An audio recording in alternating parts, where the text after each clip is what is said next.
আজকে আমরা কিনতে আসলাম ব্র্যান্ড নিউ ইয়ামাহা MT-15। ইসরে সব টাকা দিয়ে দেওয়া লাগতেছে রে, শেষবারের মতো টাকাগুলোর একটু আদর করে দিই। আরে আপনি কাঁপছেন কেন? আসসালামু আলাইকুম কাকা ভাই ভাইস্তেরা, সবাই কেমন আছেন? আজকে আমরা যাচ্ছি আমার ছোট ভাই সাইদির ড্রিম বাইক কেনার জন্য, তাই চলে আসলাম সবাই মিলে ইয়ামাহার অফিসিয়াল শোরুম AS মোটরস কুষ্টিয়াতে। আবার এদিক দেখতে দেখতে শীতলা সান চলে আসলে হঠাৎ করে, এবার খেলা জমিয়ে যাবে কিন্তু। So enjoy it. এই যে এটা হচ্ছে আমার ছোট ভাই সাইদ। স্যাডার মেলা দিনই স্বপ্ন সে একটা MT-15 কিনবি, আজ তার স্বপ্ন পূরণ হতে যাচ্ছে। আবার দেখেন এমন ভাব করতেছে যেন সে নতুন বিয়ে করতে আসছে। শুভ কাজ যত তাড়াতাড়ি সম্পন্ন হয় ততই মঙ্গল। অসুন অসুন, ওয়েলকাম টু ইয়ামাহার অফিসিয়াল শোরুম। উড়িষ্যালা MT-15 নাকি? সেই লুক, সেই লাগতেছে দেখতে। আবার দেখেন টাকা দিয়ে বাইক কিনবো, আবার ফর্ম ফিল আপ করা লাগবে নিজেরই। সেটা জ্বালা শেষ নাই। কি আশ্চর্য কথা! ওরে টাহারে, সব জায়গায় খুঁটি খেটি নিয়ে আসি টাকা, আজ একটা বাইক কেনার জন্য দিয়ে দেওয়া লাগতেছে। আবার দেখেন কেমন খচখচ করে গুনতেছে, একেই বলে টাকা স্যাপ দিয়ে গুনিয়ে নেওয়া, বুঝেছেন? সঠিক বলেছেন।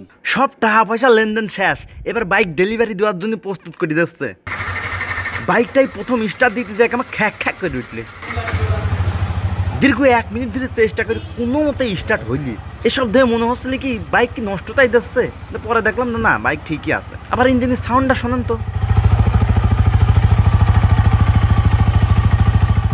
কি সুন্দর মিষ্টি ঢ্যাপ ঢ্যাপ আওয়াজ, তাই না? আপনার বুদ্ধি ভালো। কিভাবে? এবার বাইকটা সার্ভিস নিয়ে যাওয়া হচ্ছে। ওরে শালা, সাইদির মানিব্যাগে তো 1 টাকাও নাই, ও তেল ভরে গাড়ি চালাবে নি কেমন করে, বুঝতে পারতেছি না তো। এই উঠতি বয়সে সাল বলের এই হচ্ছে সমস্যা, তারা পকেটে তেল কেনার সামর্থ্য নেই, অথচ বাইক কেনার জন্য ব্যস্ত হয়ে পড়ে। সঠিক বলেছেন। যাই হোক, সার্ভিসিং শেষ, এবার আমার বাইকটা MT-15 এর বাইকের কাছে এসে রাখতেছি। যাক, এবার দুই ভাইয়ের ইয়ামাহার দুটো বাইক হয়ে গেল।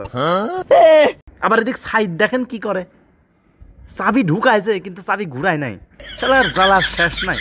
আমার ও বলে এই নতুন MT-15 চালাবে, এই জন্য আমি এই নতুন বাইক কেন ওর হাতে দিয়ে সাহস পেলাম না, তাই আমি নিজে চালানোর নামে নিজের শখটা একটু মিটার নিলাম। ঠিক আছে ঠিক আছে। এই বাইক চালানোর মজাই আলাদা, কিরম জানি পাতলা পাতলা লাগতেছে, শালার পকাত করে 40-50 উঠে যায়।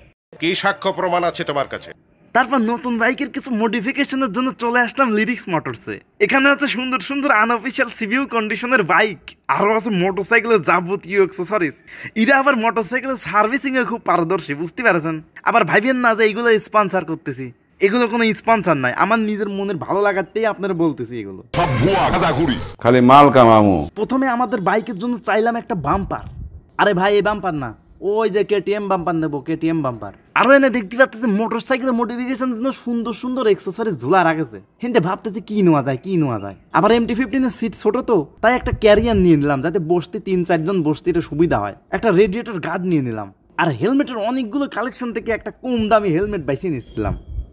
আমি বিশ্বাস করি না। আরে এ দেখতে দেখতে নতুন বাইকের ল্যাংটা করে তো ইজ্জত পাংচার করে দিলে। আমার এদিক দেখেন শীতল কি করে, শীতল ম্যাজিক দেখাচ্ছে। স্কুপ ড্রাইভারটা লোহার সাথে লাগাচ্ছে, ঝুলে রয়েছে, মনে করছে আমরা কিছু বুঝবো না। আরে বেটা, ওর সাথে ম্যাগনেট আছে, চৌম্বক তো লাগি থাকবি। আপনার বুদ্ধি ভালো। এদিক অনেকক্ষণ ধরে সবাই ফাইজলামো করতে করতে সার্ভিসিং মডিফিকেশন সব শেষ হয়ে গেল, সবাই বাড়ির উদ্দেশ্যে রওনা দিয়ে দিলাম। সাইদ তার নিজ সাহসেন তার নতুন বাইক সে নিজেই চালানি শুরু করে দিলে। তোর সাহস দেখে মাঝে মাঝে আমি অবাক হয়ে যাই। আপনারা আবার আমার বাইকের ভিডিও দেখে মনে করতে পারেন আমরা গোপ্রো দিয়ে শুট করেছি, কিন্তু না, এইটা আমার iPhone 15 Pro Max দিয়ে করা। এই ফোনের OIS স্টেবিলাইজেশন এত ভালো যে এত ভালো, 300% স্পিড বাড়া দিয়েছি ভিডিও, তারপরে দেখেন কি সুন্দর স্মুথ দেখা যাচ্ছে। নিঃসন্দেহে তুই ঠিক কথা বলেছিস। নতুন বাইকে প্রথমবারের মতো ফুল ট্যাঙ্কে তেল ভরা হচ্ছে, তারপর ভরতে পারলে ভরবে না পারলে না ভরবে না। আপনারা আবার মনে করতে পারেন শালা নতুন বাইক কিনলে কিন্তু খাওয়া দাওয়ার আয়োজন হইলে না তো। আরে ভাই, বাইকটা কিনা হয়েছিল রমজান মাসে, তাই আর খাওয়া দাওয়া হইলে না, যাক টাকাগুলো তো বেঁচে গেল।